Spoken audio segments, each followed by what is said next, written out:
అంచేత ఈ సమాన ప్రత్యయావృత్తి అండంలో చూడండి, ఒక రూపం మీద మీరు దృష్టి పెట్టచ్చు. మీకు కృష్ణ పరమాత్మ యొక్క రూపం ఇష్టం, మీ ఎదురుగా కృష్ణ పరమాత్మ విగ్రహం పెట్టుకోండి, తదేకంగా చూడండి. జిడ్డు కృష్ణమూర్తి గారు చెబుతారు, రెప్పలు ఆర్పకుండా చూడండి, వీలైతే ఏ భావము కూడా లేకుండా చూడండి చాలు. కానీ అది చాలా కష్టసాధ్యం. ఏ భావమో లేకుండా మనస్సును మౌనంలోకి పెడితే ఏదో భావం వస్తుంది. ఏదో భావం రావడం కంటే ఉన్నమో భగవతే వాసుదేవాయ అని రావడం మంచిదే కదా. నిన్న మనం అనుకున్నాం కదా, ఆలోచనలే అన్నీ. మంత్రమైనా కూడా ఆలోచనే. మనస్సులో మననాత్రాయితే ఇది మంత్రం, మంత్రమైనా ఒక ఆలోచనేనండి. కాకపోతే బీజాక్షరాలు ధ్వనిస్తే దానికి ఒక శక్తి ఉండొచ్చు, మామూలు ఆలోచనకు అంత ఉండకపోవచ్చు. కానీ ఏదైనా మనస్సులో ఆలోచనే కదా. ఆ ఒక ఆలోచనల మూట కదా మనస్సు. అందులో ఒక ఆలోచనలతో అన్ని ఆలోచనల్ని బంధించగలమంటే నిన్న నేను మీకే ఉదాహరణ చెప్పాను జీవితంలోంచి. పాత బట్టలు మూట కట్టాలంటే పెద్ద బట్టోడు తీసి చాకలైన మొత్తం బట్టలు మూట కట్టుకోవట్లేదా, పట్టుకెళ్ళలేదా? ఈ బట్టలు వేస్తే ఏం చేస్తాడని అందులో పెద్ద చీర తీస్తాడు. మగాళ్ళ ప్యాంట్లు చొక్కాలు తీయడం కుదరదు మూట కట్టడానికి. ఆడవాళ్ళు చీర తీస్తాడు, పెద్దది ఉంటుంది కదా, ఇవన్నీ అందులో బారేస్తాడు. మొత్తం 2-3 ముళ్ళు వేసేస్తాడు, సైకిల్ మీద వేసి పడుకుపోతాడు. అలాగ మనం నమశివాయ నమో నారాయణాయ శ్రీమాత్రే నమః అనే ఒక పెద్ద సుదీర్ఘమైన సునిశ్చితమైన తీక్ష్ణమైన ఆలోచనతో మిగిలిన ఆలోచనలు మూట కట్టేయచ్చు. అది శంకరాచార్య అంగీకరించిన మాట. అందుకని కశ్యాంచిత్ చిత్తభూమౌ సమాన ప్రత్యయావృత్తికి ఒకే నామాన్ని అలాగే స్మరించు, అలాగే స్మరించు, అలాగే స్మరించు. ఎందుకు స్వాధీనంలోకి రాదో చూద్దాం. ఒకే ఆలోచనలో అన్ని ఆలోచనల్ని కలిపేయడం వల్ల కలిగే ప్రయోజనం ఏమిటంటే, ఎప్పుడైనా ఆ ఒక్క ఆలోచన తీసేస్తే మొత్తం రమణ మహర్షి చెప్పిన మహామౌనంలోకి హాయిగా వెళ్ళిపోతాం, గొడవలేదు. ఇంకా తీసేయడానికి కూడా బాధపడక్కర్లేదు. ఇంతకాలం శివరామస్మరణ చేశాం, ఇంతకాలం రామకోటి రాశాం, మానేద్దాం, ఇది మళ్ళీ పట్టేయిద్దామా. రామకోటి కూడా బంధం కాకూడదు, నామస్మరణ కూడా బంధం కాకూడదు, మధ్యలో అంటుకోకూడదు, మనని కాపాడాలి అంతే. అంటుకోకూడదు అంటే అంత మహామౌనంలోకి వెళ్ళగలిగే స్థితి వచ్చినప్పుడు ఆ నామస్మరణ మానేసినా పర్వాలేదు, అప్రయత్నంగానే వెళ్ళిపోతుంది. అది ఆలోచనలన్నీ కలిపి ఒక ఆలోచనలో మూట కట్టాం, ఒక ఆలోచన తీసేస్తే మొత్తం పోయింది కదా. బట్టలన్నీ ఒక బట్టలో మూట కట్టినప్పుడు ఆ మూట అవతల పారేస్తే లోపల బట్టలన్నీ పోలేదా మళ్ళీ చెప్పాలా? ఇది అభ్యాసం. శంకరాచార్య ఎంతగా ఆత్మజ్ఞానాన్ని బోధిస్తారో అంతగా ఆచరణ, పూజ, ఆరాధనా విధానాన్ని కూడా బోధిస్తారు. అందుకే ఆయన షణ్మత స్థాపనాచార్య అన్నారు. దేవుడికి రూపం లేకపోతే, నామం లేకపోతే భక్తులు చెడిపోతారని ఆయనకు బాగా తెలుసు. ఏదో నిర్గుణం నిరంజనం పరబ్రహ్మం అంటే మన వల్ల కాదండి ఏం చేయడం. అక్కడ ఏదో ఒక మూర్తి ఆయనది ఉండబట్టి దండం పెట్టుకుంటాం. ఏం లేకపోతే ఏం పెట్టుకుంటామండి, మనసు పక్కకి వెళ్ళిపోదా? అందుకని విగ్రహారాధన ఎప్పుడూ కాదనకపోగా ఆయన ఆదిత్యం, అంబికాం, విష్ణుం, గణనాథం, మహేశ్వరం అని పంచాయతనంలో 5 విగ్రహాలు పెట్టి శివుడు, విష్ణువు, అమ్మవారు, గణపతి, సూర్యుడు అని 5 దేవతల్ని పెట్టి తమిళనాడులో ప్రత్యేకంగా ఉన్న మురుగన సంప్రదాయం, కుమారస్వామి సంప్రదాయాన్ని కూడా దాక్షిణాత్య సంప్రదాయంగా కలిపి కుమారస్వామి ఆరాధన కలిపి షణ్మత స్థాపనాచార్య అనే బిరుదు పొందారు ఆయన. 6 దేవతలు ప్రధానంగా మీరు భావించండి, పూజించండి. ఇంకా ఊరికి 6 పెట్టుకుని మనం 66, 76 చేసేయకూడదు. ఇంకా అప్పుడు మళ్ళీ చిల్లర రాళ్లకు మొక్కుతూ ఉంటే చెడిపోదువురా ఒరే అనే అవుతుంది. దేనికైనా ఓ పరిమితి ఉండాలి కదా. ఒక రైలు సీటు ఉన్నప్పుడు 3 కూర్చునే సీట్లో 4 కూర్చోవచ్చమ్మా, 5 కూడా కూర్చోవచ్చు. 30 మంది వస్తానంటే ఎలా కూర్చుంటారండి? ఆరాధనకి విధానానికి కూడా ఓ పరిమితి ఉండాలి. అందుకని షణ్మత స్థాపన అన్నారు. ప్రధాన దేవతలు మీరు ఆరాధించండి. అందులో కూడా 3 ముఖ్యం, శివుడు, విష్ణువు, అమ్మవారు. ఎందుకు ముఖ్యమో నిర్ణయం చెప్పుకున్నాం. దేశకాల పరిస్థితులు. శివుడు అంటే కాలం, విష్ణువు అంటే ప్రదేశం, వ్యాప్నోతీతి విష్ణువు. అమ్మవారు అంటే పరిస్థితులు, కార్యకారణ సంబంధం, కాజేషన్. అందుకే ఈ 3 ప్రధాన దేవత. ఇప్పుడు ఇంకొక మాట 7వ అధ్యాయంలో చెబుతున్నాడు ప్రత్యేకంగా. నాగం ప్రకాశ సర్వస్య యోగమాయా సమావృతగా మూఢోయం లోకో మూఢో మామభిజానాతి లోకో మామజమవ్యయం మూఢోయం నాభిజానాతి లోకో మామజమవ్యయం అంటున్నాడు. 7వ అధ్యాయం విజ్ఞాన యోగంలో ప్రత్యేకం ఆయన యోగమాయ గురించి చెబుతాడు. చాలా చిత్రమైనటువంటి అంశం ఇది. మనమంతా యోగమాయా శక్తి చేతే ఆవృతలమే ఉన్నాం. దాని నుంచి బయటపడే విధానం ఎలాగో చూద్దాం.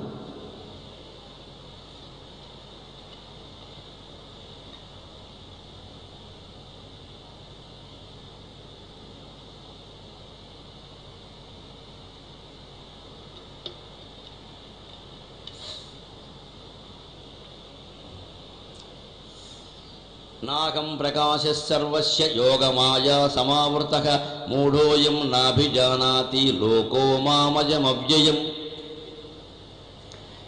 భగవంతుడు ఉన్నాడు అనేది చాలా స్పష్టంగా అందరూ చెబుతున్నప్పటికీ ఎందుకు కనపడడం లేదు ప్రత్యక్షంగా?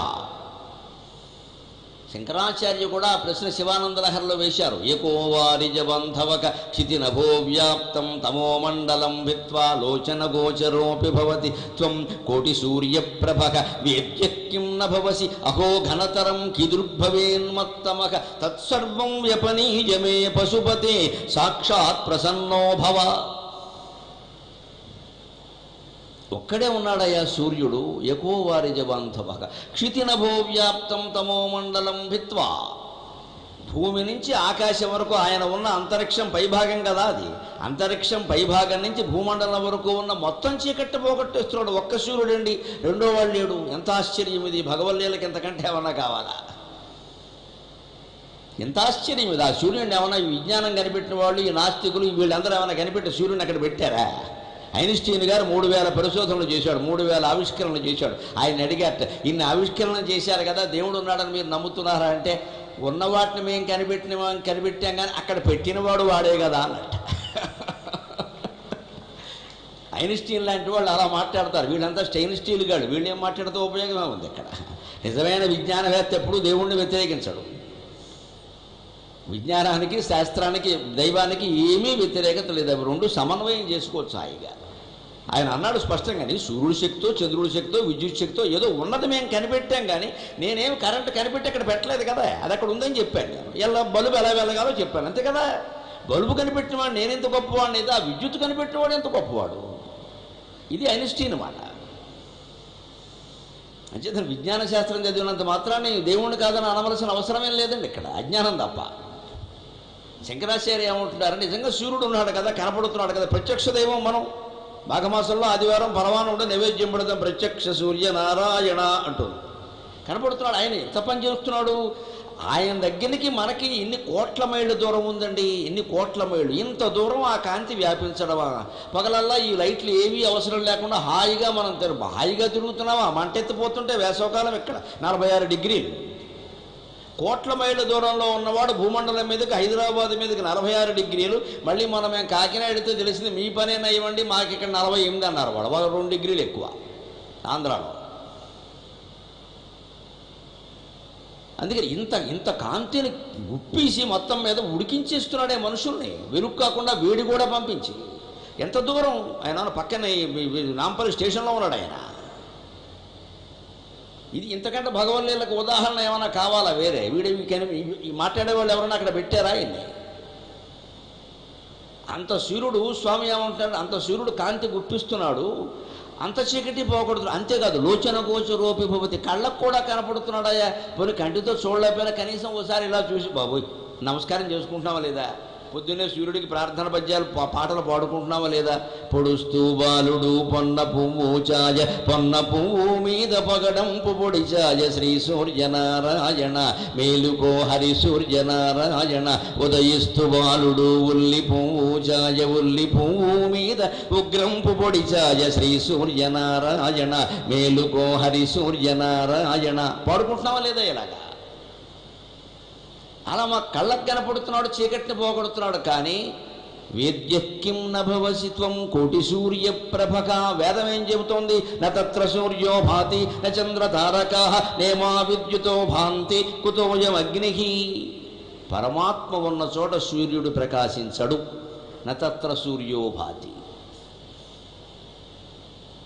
నేమా చంద్రమాహ, చంద్రుడు కూడా అంతే. విద్యుత్ కాంతులు, అగ్ని గురించి చెప్పవలసిన అవసరం లేదండి. పరమాత్మ కాంతి ముందు సూర్యకాంతి దిగదుడిపే. సూర్యుడి ముందు టార్చ్ లైట్ వేయడంతో పరమాత్మ ముందు సూర్యకాంతి అంతే.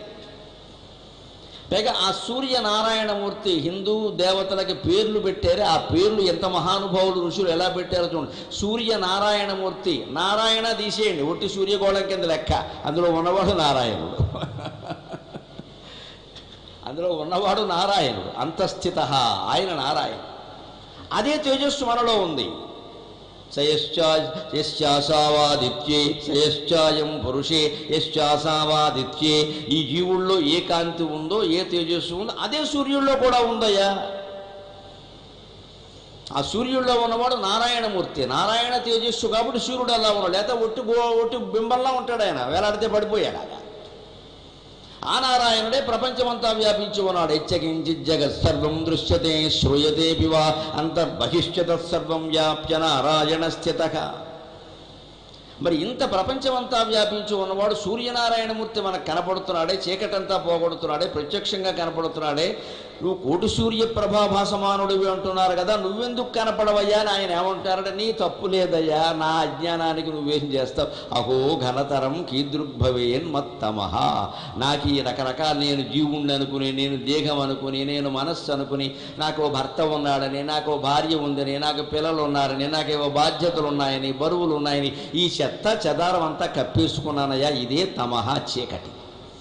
అంటే కోటి సూర్య ప్రభాభాసమానుడైన భగవంతుడు కూడా పోగొట్టలేనంత చీకటిని మనం కప్పేశాం. ఒక రకంగా మనమే గొప్పవాళ్ళని దేవుడు కంటే. ఆయన అందరినీ కాపాడుతున్నాడు, మనల్ని కాపాడట్లేదంటే ఆయన కూడా కాపాడలేనంత భ్రష్టస్థితిలోకి వెళ్ళిపోయామన్నమాట మనం. ఇంకా తీవ్రవాదం అంటారు. ఆయనకు కూడా సాధ్యం కాదు, ఒరే నేను ఎవరినైనా కాపాడగలను కానీ నిన్ను కాపాడలేనుగా.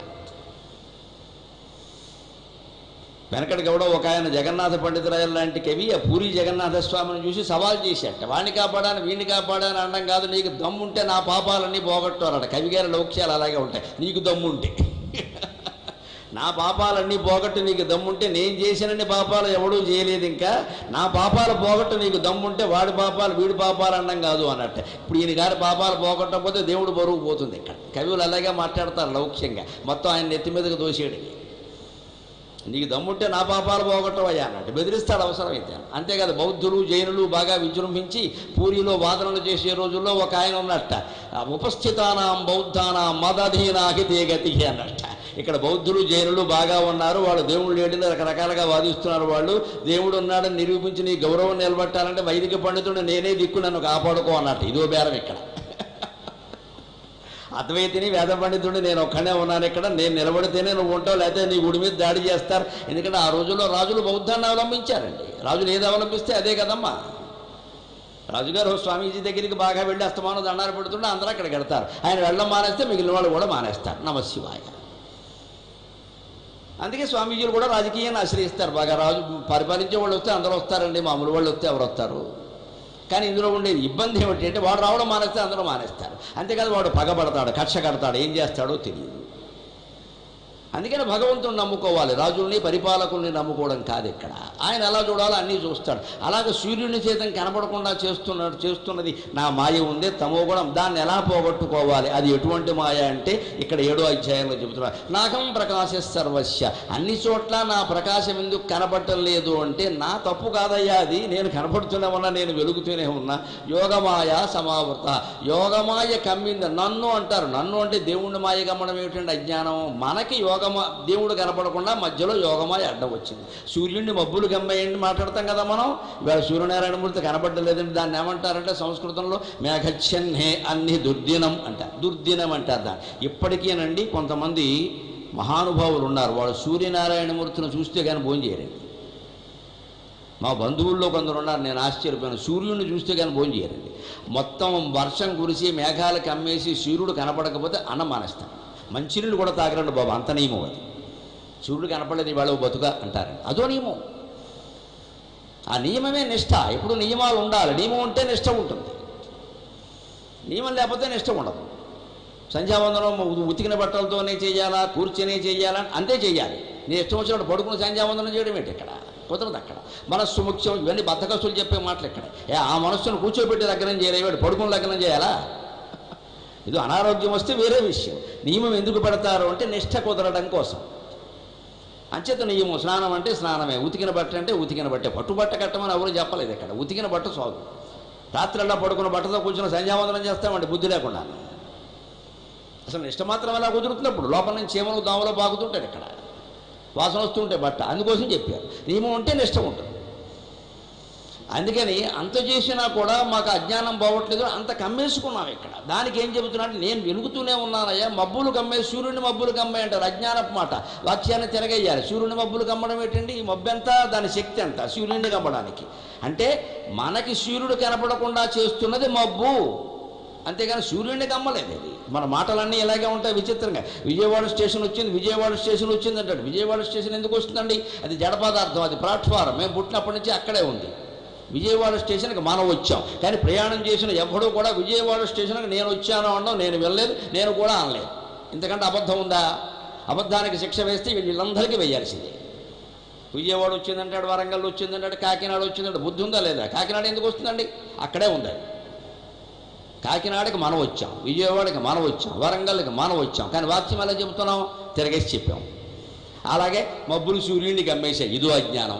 మబ్బులు సూర్యుడిని గమ్మల, మన కంటి చూపుని గమ్మాయి. మన కంటి చూపుని గమ్మడానికి మబ్బు కూడా అక్కర్లేదండి. మీరు ప్రయోగం చేసి చూడండి. అంత సూర్య భగవానుడు ఎదురుగా, పోని చూడలేరు కదా, చంద్రుడు ఎదురుగా పొన్నమనాడు చందమామ వెలుగుతూ ఉంటే మీ వేలు అడ్డం పెట్టండి చంద్రుడికి, వేరే ఏమక్కల, మీ వేలే, ఒక్క వేలే, రెండో వేలు చెయ్యి కూడా అక్కల, ఆ వేలునే చూడండి మీరు, చంద్రుడు కనపడ్డం.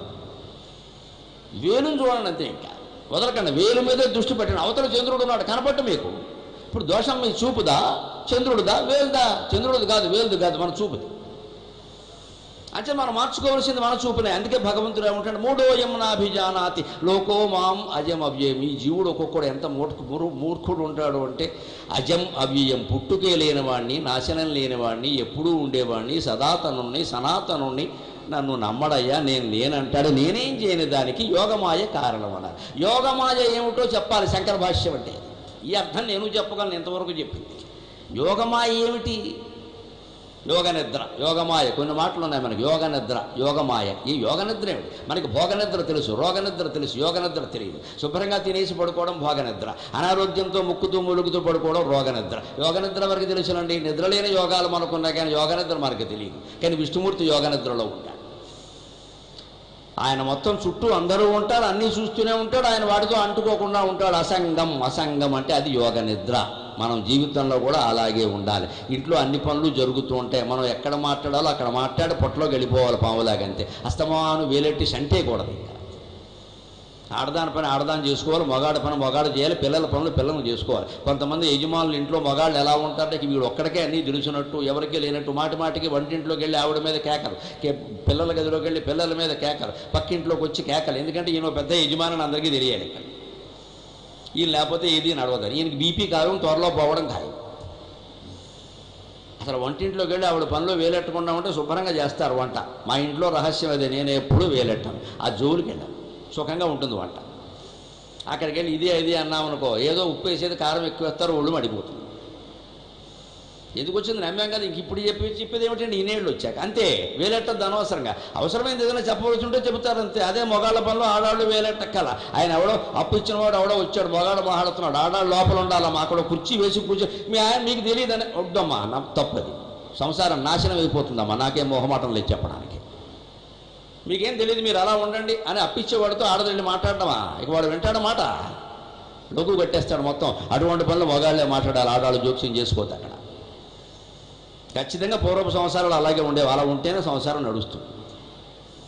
ఎక్కడ ఎవరు పెత్తనం చేయాలో వాళ్ళు చేయాల్సింది. ఆడపెత్తనమా మగ పెత్తనమా కాదు అక్కడ. దానికి స్పష్టమైన గీతలు, బాధ్యతలు, బరువులు ఉన్నాయి. అలా అప్రస్తుతి అయిన ప్రకృత మనసురామాక.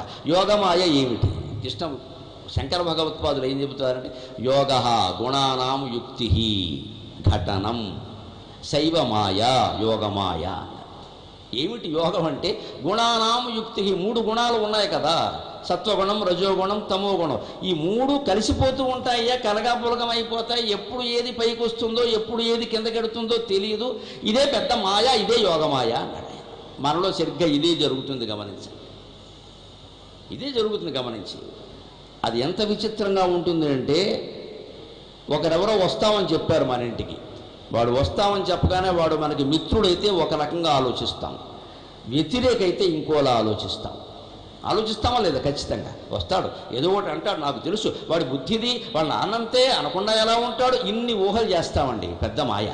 అసలు ఆయన రానివ్వచ్చు కదా, మాట్లాడనివ్వచ్చు కదా, వాడు అన్నాక తేల్చుకోవచ్చు కదా. అబ్బే ఈ లోపు మనం పెద్ద మొత్తం సెక్యూరిటీ సిస్టమ్ అయిపోతాం ఇక్కడ 30 మంది పోలీసులతోటి.